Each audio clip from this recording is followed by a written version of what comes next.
Hey everybody, I'm Maryanne and this is the Heart-Led Changemaker podcast. Have you ever been in a conversation with someone where it felt so juicy and inspired that it left you feeling energized and ready to take on the world? There have been countless times I wished I could have recorded conversations like that because it felt criminal that no one else got to hear or experience that feeling. Those conversations ignite something inside of you because you visualize a new way to connect with others and sometimes even a new world. This show will provide you with ways to stay focused on the future, some food for thought, new ideas and concepts, a way to create abundance ethically, a showcase of those already doing the work and succeeding, and a sense of connection. Being a change maker can be very lonely, so this will serve as a community for heart-led warriors. Sit back and let this high vibe, heartfelt conversation light you up.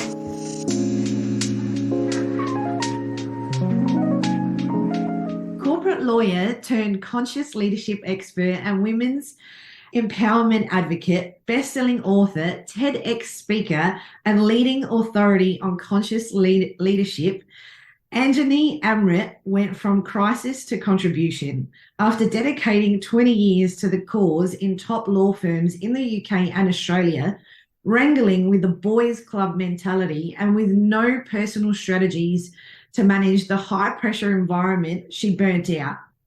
She retreated to India to eat, pray, love herself back to well-being, resurrecting the ruins of her career based on Eastern holistic practices.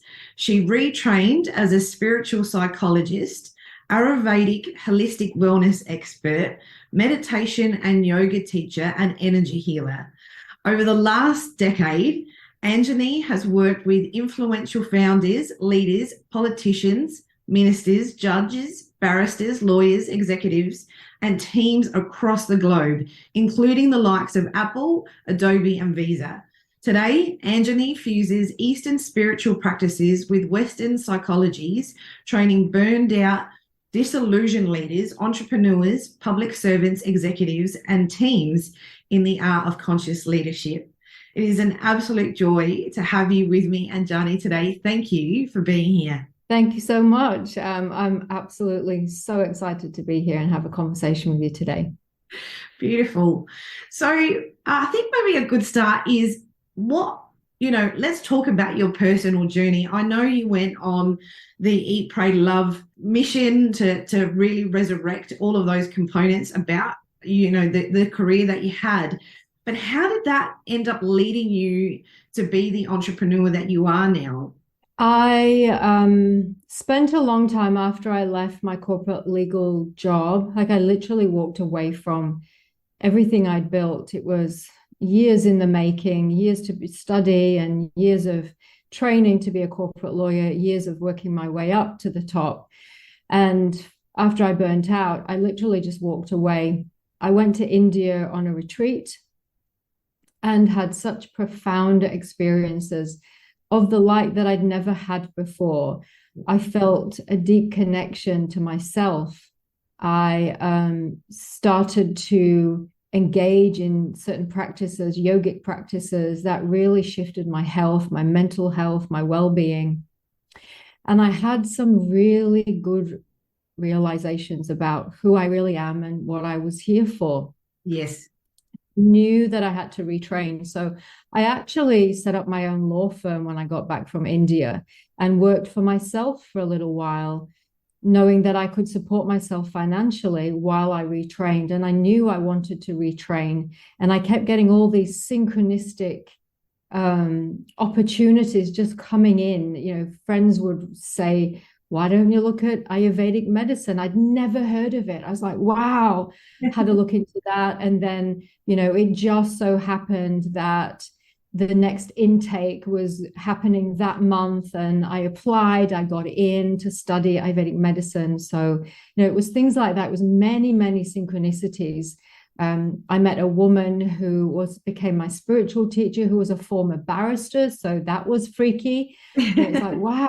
how often do you meet spiritual teachers who used to be barristers? So for me, that was comforting, because I am very, I'm not skeptic, but I am, I make sure that what I'm following suits me. So I am discerning in that way. So that was another synchronicity. So I studied for a long time and worked in my own business. I ran my own business, and I felt very lucky at that time that I was able to do that.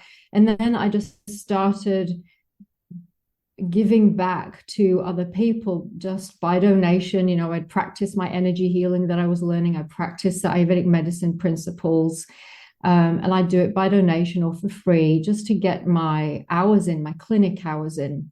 Yes. And from there, I had this natural ability. I realized that I was working intuitively. I didn't even know that. So I started leaning into that more and trusting myself and my psychic ability. So I was able to really feel what people were feeling. I was able to see what was going on with them, both medically as well as mentally, emotionally, and on a soul level. And I just thought everyone could do that. I had no idea that a lot of people weren't tapped into that consciousness. So for me, it was very natural to then start to mentor people as well. And that's when my business really took off. And that's when I started charging people and officially, putting the front door sign on saying, okay, I'm officially, a mentor. And if you want to come to me, if you've got health or well-being issues, if it started off with health and well-being, and then gradually went into coaching leaders and mentoring leaders, teams in the corporate world. And it was this natural progression really over, I'd say a good 4 to 5, 6 years. Yes. It evolved slowly for me. Yeah. Absolutely. And so I guess one of the things I really wanted to talk to you about, and one of the things we probably have in common, is what it's like being an empath and someone with, sensitivity in that corporate environment. Obviously, I understand that you were burnt out, and that's what led to this, beautiful journey that you're on now. I had that experience too, and I didn't understand that the challenges that I was facing were because of that sensitivity. I just thought I wasn't doing enough. I wasn't able to fit in, all of those things. I felt like it was me, but it was me, but just because I was sensitive. So how do you find that now? Obviously, you're back in working with corporates and teams across the globe, but how do you manage being sensitive in that way whilst working in those environments? And sub-question, how do you teach them to understand and be receptive to those who are a bit more sensitive and empathetic? Yeah, 2 really great questions. There's not enough spoken about being an empath and being a sensitive. And it's a big passion of mine to bring this more to the norm, to the narrative, because there are so many. I would say, in my experience, it's like a 50-50, and a lot of people will say I'm an introvert, but actually they don't realize that they're a sensitive. So, what that means is that you literally feel how other people are feeling. So for me, if someone has a tummy ache that is close to me, either physically or close to me emotionally, then I will feel a tummy ache. Yeah. And often I would have not understood that and felt like it was me, it was my issue. Yeah. But actually, when I was in corporate, I was not only experiencing my own fear, I was experiencing all the collective anxiety and pressure that my colleagues were having. And so for me, it was very damaging because it was like, 10 times the amount. Yes. And I didn't know that at the time. So I always felt like it was me that had the problem, that I was different, that I wasn't cut out for a corporate life. And, it was only when I started learning about energy and chakras and auras, and that we have subtle energy bodies, an etheric body, a catheric body, and the differences to the physical body, that I started having realizations. And, I really wished at that time that I had known that, because perhaps I could have stayed in that role and done it in a way that was sustainable for me. So getting to your sub question, how do I do that for myself now, and how do I teach others? It's really about boundaries, and I call it energetic boundaries. So our energy flows where our intention goes. So if we hold a strong enough intention that we have a protective shield around us, then that stops us from feeling other people's energy. So it's all about intention. So examples might be, when I'm going into the city, I will, as I'm going in there, if I'm taking public transport, I'm driving, I will literally intentionally put a golden crisscross mesh around me. So I might say gold, gold, gold, and imagine a crisscross mesh wrapping around my energy body or my bubble of light. And I hold an intention, or I say, I ask that this golden crisscross mesh be breathable, so it lets positive energy in, but prevents negative energy from coming in and allows any negative energy to leave. So that would be one example of how we can, as an empath, protect ourselves when going into crowded environments. Another way we can protect ourselves is to set an intention and call on our guides who are constantly with us and say, please assist me to not take on anyone's energy today as I go into this space.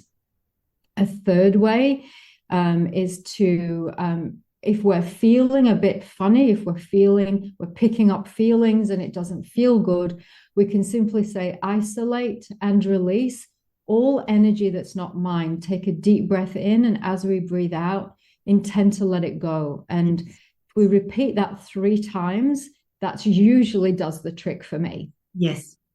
So that's the way I do it. That's the way I teach people. I teach people what I use myself personally. And I'm very, very mindful about where I'm going and what the crowd might be. I do a lot of speaking, public speaking. So I make sure I've got my mesh on. I make sure I set my intention.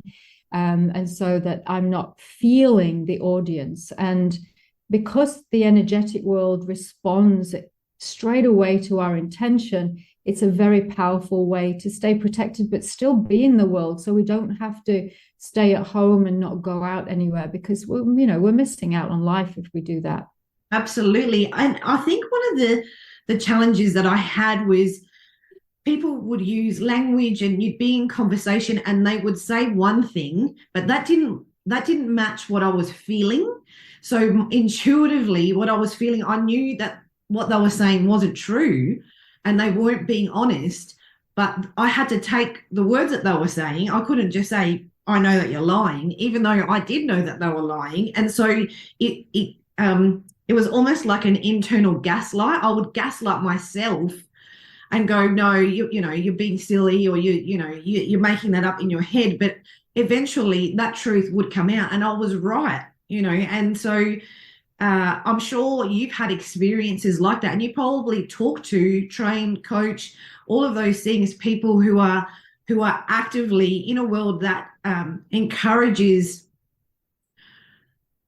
not truth talk, let's say. And so, getting them to trust what they feel regardless of what they're hearing, and even seeing, even on a global scale, what we're seeing is not, a lot of that is illusion. It's not truth. And so I'd be interested on your thoughts about that. Yeah, it's a really good point to make, because as an empath, and for any empaths or sensitives out there listening to this, we have this added challenge, I would call it, of being able to feel when someone's lying. We can feel the resonance of it. We can feel the disconnect between the words and their energy. So we know that people are lying. It's hard to be in a relationship because we know when the person's lying, but often we will negate ourselves. Like you said, gaslight myself. We'll often override our intuition and try to believe the other person. And so that's one of the challenges that we have as empaths and sensitives. For me, I reconcile that these days by having a compassion for people and understanding there's really a time and a place. And for most people, there isn't those safety safe environments in the corporate world for people to actually be real.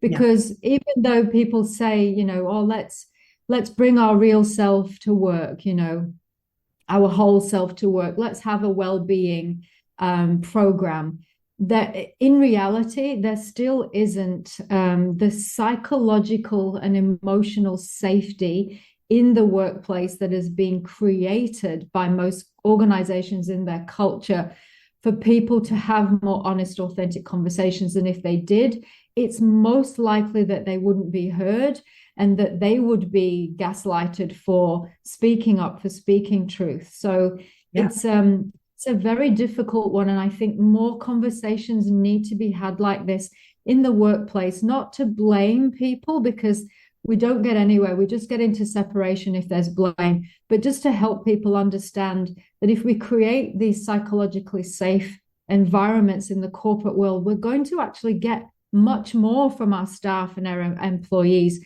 and we're going to have better retention. We're going to be able to attract staff much easier if we create this. And wouldn't it be amazing if companies embrace this and be a leading force in this area?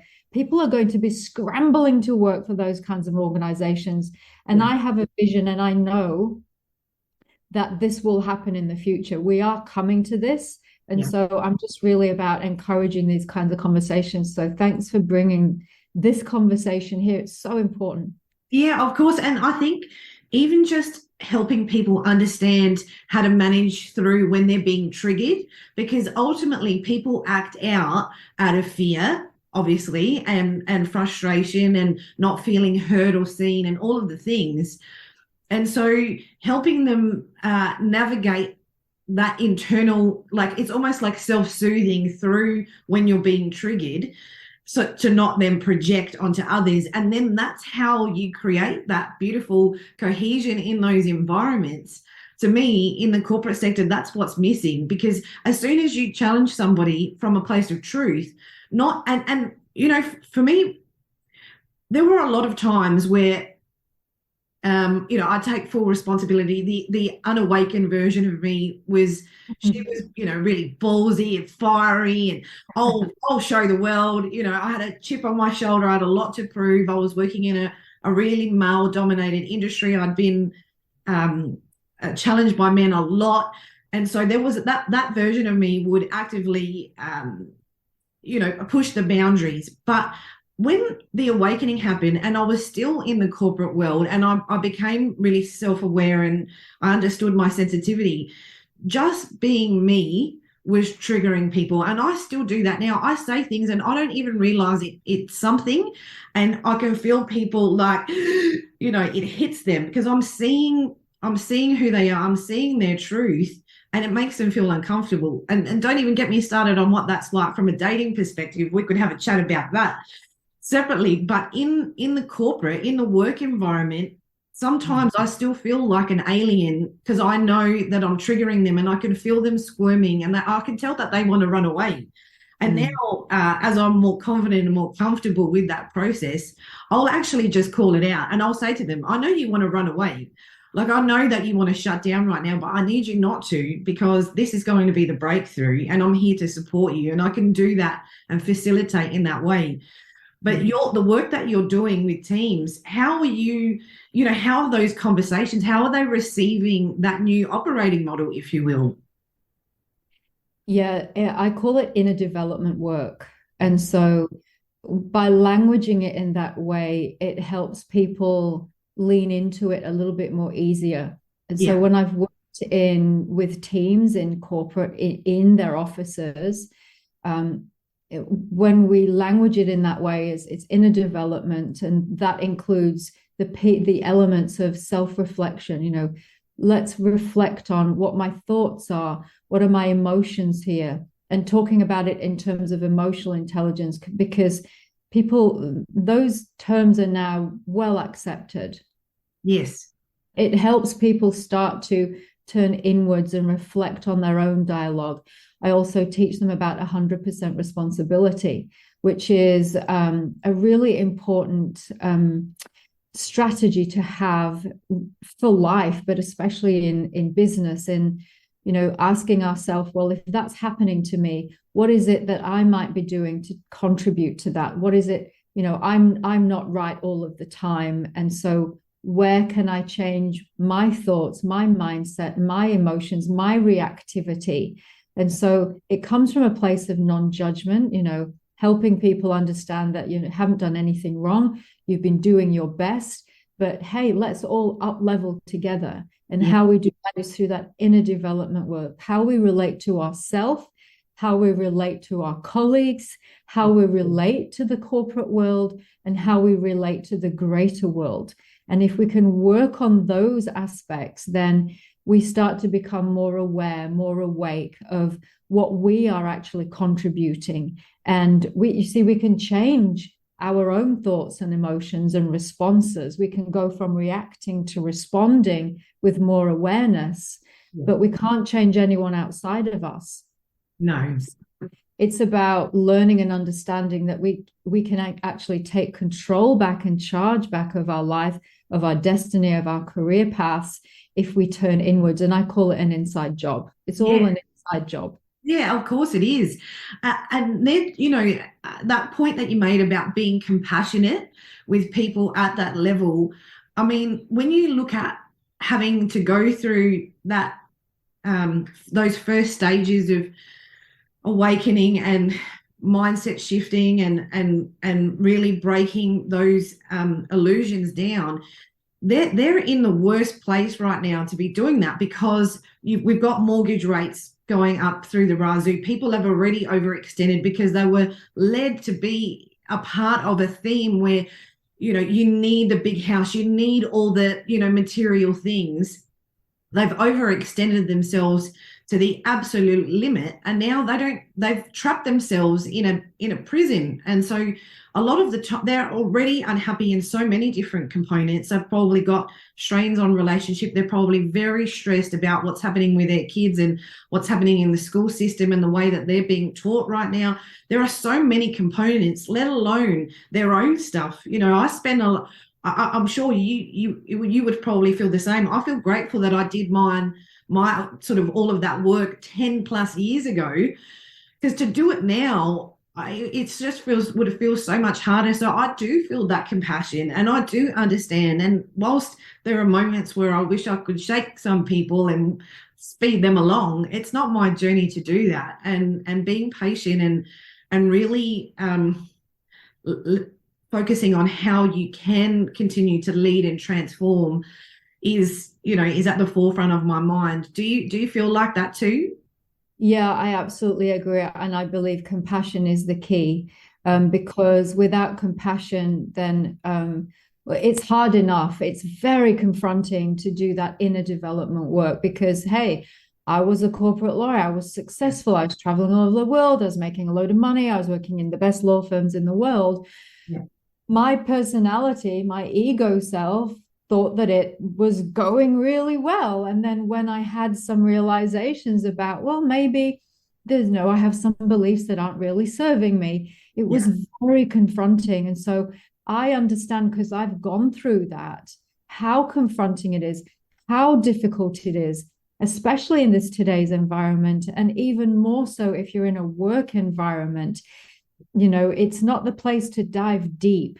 It's the place to start to learn a little bit more, get a little bit more information, have a little bit more knowledge, and then you can do with that what you will. And I know that then some people who I've mentored in a group will come to me and ask for a one-on-one, and then we can do a bit more personal work and go a little bit deeper, or come on a retreat or go on a retreat with someone else and do a little bit more self-investigation and self-growth. And so it's having compassion for self and others, because we're all doing our best all of the time.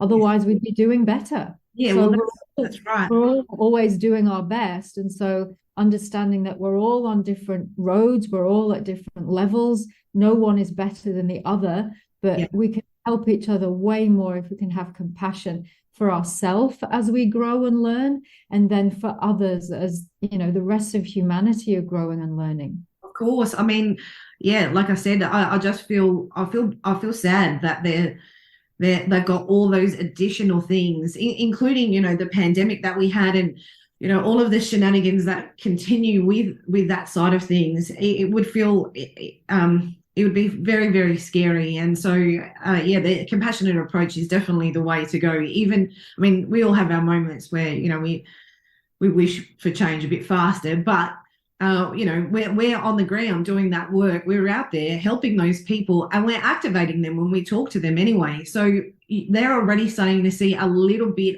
like, you're bringing them to life, and because you're shining the light back on them and showing them a different way and a different path, which is just so amazing. I mean, the work that you're doing is incredible. And I heard you last year. I heard you speak, and you're like we've spoken. You're an undercover ninja like me too. I know how to talk the corporate lingo and use sort of gentler language when I'm talking to people in that environment. And I noticed that you did that, but you also had a way, and it was just so divine. You managed to say a few key things for me to know that you're an aware and awake and courageous change maker too. And I straight away, I was like, oh, okay, yeah, shit. Like, I knew what you were doing and how you were approaching things. And it's just incredible. Yeah, I really, truly love what you're doing.